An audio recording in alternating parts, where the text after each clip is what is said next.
Assalamualaikum warahmatullahi wabarakatuh. Halo semuanya, perkenalkan saya Larasati Estetika Ramadan. Di sini saya sebagai perwakilan dari kelompok 3 mata kuliah Manajemen Inovasi D19.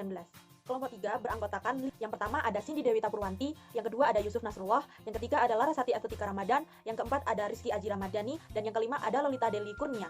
Pada kesempatan kali ini, kami dari kelompok 3 Manajemen Inovasi akan mempresentasikan tentang yang pertama Design Thinking yang mencakup pengertian, proses, dan contoh pengaplikasian. Yang kedua tentang Critical Thinking yang mencakup pengertian, manfaat, contoh, dan cara membentuk critical thinking. Serta yang terakhir menjelaskan perbedaan dari design thinking dan critical thinking. Saya Cindy Dewita Purwanti dari S1 Bahasa dan Sastra Indonesia. Yang pertama ada pengertian dari design thinking. Design thinking sendiri pada awalnya diterapkan bagi mereka yang bekerja sebagai seorang desainer. Kemudian, design thinking adalah proses memecahkan masalah menggunakan pendekatan solusi praktis dan kreatif, yakni dengan menekankan pendekatan dari sisi user. Yang kedua ada proses dari design thinking. Ada berbagai macam proses, dan setidaknya ada sekitar 6 proses design thinking yang harus kita lalui, yaitu yang pertama ada empati. Untuk bisa memberikan solusi terbaik bagi suatu produk, tahap awal yang harus dilalui dalam pola pikir design thinking adalah menanamkan rasa empati. Melalui rasa empati ini, kamu bisa memahami kebutuhan, tujuan, dan keinginan pengguna. Biasanya, dalam tahap ini, kamu harus mampu menahan asumsimu terkait dengan keinginan pengguna. Sebaliknya, yang perlu dilakukan adalah melakukan riset untuk mengumpulkan wawasan tentang pengguna dengan melihat dari sisi psikologis dan emosionalnya.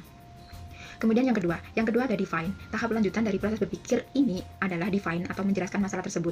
Di fase ini, kamu mulai mengetahui apa yang menjadi hambatan bagi user dari hasil pengamatan yang kamu dapatkan dari tahap empati tadi yang pertama. Nah, setelah itu, di fase ini, diharapkan kamu bisa menggambarkan sebuah ide berdasarkan pandangan user tersebut melalui produk atau aplikasi yang akan kamu buat. Adapun bentuk tahapannya bisa saja dengan menuliskan kebutuhan user dan menggunakan pengetahuan mengenai kondisi yang terjadi. Yang kedua, ada ideate. Sebelumnya, kamu sudah memahami pengguna dan kebutuhan mereka lewat tahap empati. Kamu pun sudah menganalisis pengamatanmu di tahap define. Nah, di tahap ini, kamu mulai berpikir out of the box untuk mencari solusi dari masalah yang dihadapi dari user.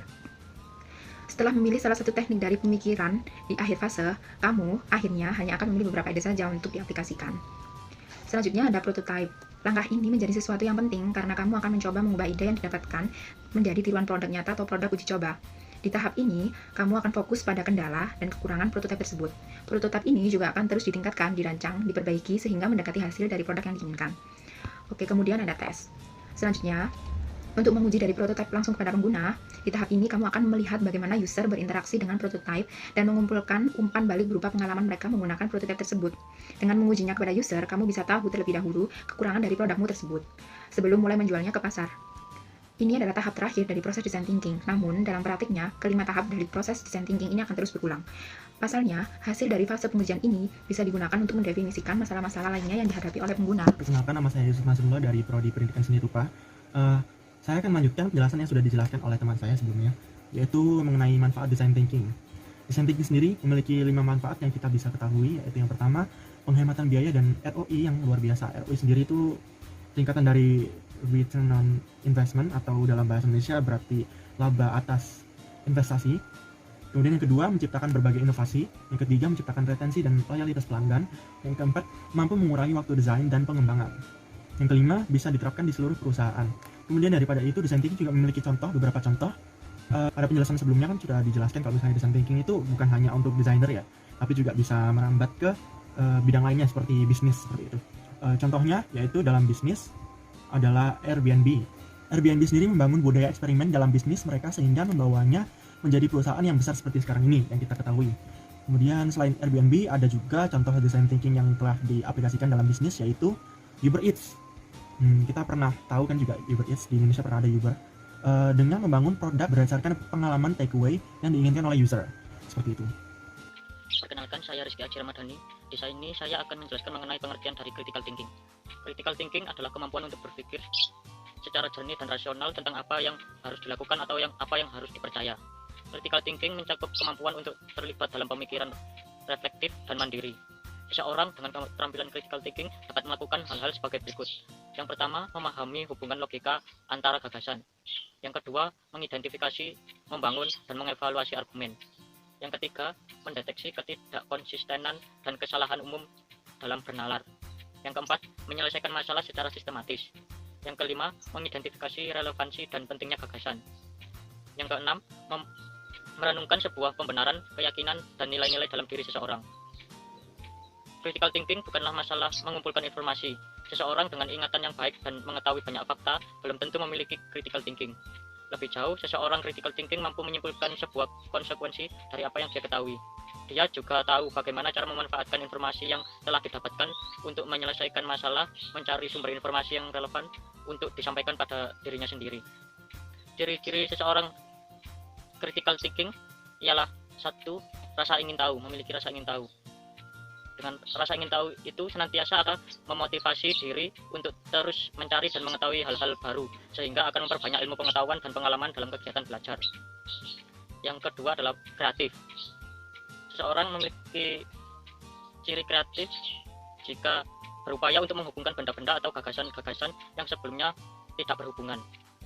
Dan yang ketiga adalah tekun.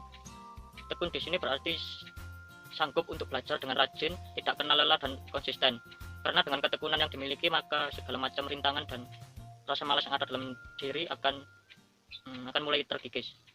Yang terakhir adalah objektif. Pikiran objektif dituangkan dalam bentuk merespon ucapan seseorang, tantangan dan kesempatan dengan pertimbangan yang matang.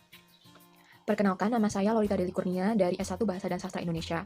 Di sini saya akan menjelaskan mengenai manfaat critical thinking khususnya di bidang karir. Yang pertama, critical thinking disebut sebagai aset yang tidak akan pernah habis. Seseorang dengan critical thinking, ia akan berpikir secara rasional dan juga jernih. Nah, kemampuan ini dibutuhkan di profesi apapun, mau itu di bidang penelitian, manajemen, pendidikan, dan lain-lain. Yang kedua, critical thinking akan mempercepat proses penyesuaian diri seorang karyawan di lingkungan kerjanya yang baru. Karena seorang karyawan dituntut untuk mampu menghadapi perubahan ekonomi dan teknologi yang terjadi secara cepat dan efektif. Lalu selanjutnya, critical thinking dapat meningkatkan kreativitas. Untuk menghasilkan solusi yang kreatif terhadap masalah yang ada, tidak hanya dibutuhkan ide-ide yang baru, namun juga harus diperhatikan detailnya. Apakah ide tersebut akan berguna dan relevan terhadap tugas yang ada. Lalu, yang selanjutnya, critical thinking juga akan menjadi rekan kerja yang baik. Karena pemilik critical thinking ini akan berpikiran secara terbuka, tidak kaku, dan mau menerima pendapat orang lain. Nah, di kondisi ini, lingkungan kerja yang kondusif akan tercipta. Lalu, ia juga akan menghasilkan hasil kerja yang produktif. Lalu, yang terakhir, pemilik critical thinking juga tidak akan mudah tertipu, karena ia akan selektif dalam mengolah informasi yang ada. Ia tidak akan mempercayai secara langsung informasi yang ada tanpa analisa yang logis, analisa yang bernalar, dan juga yang rasional.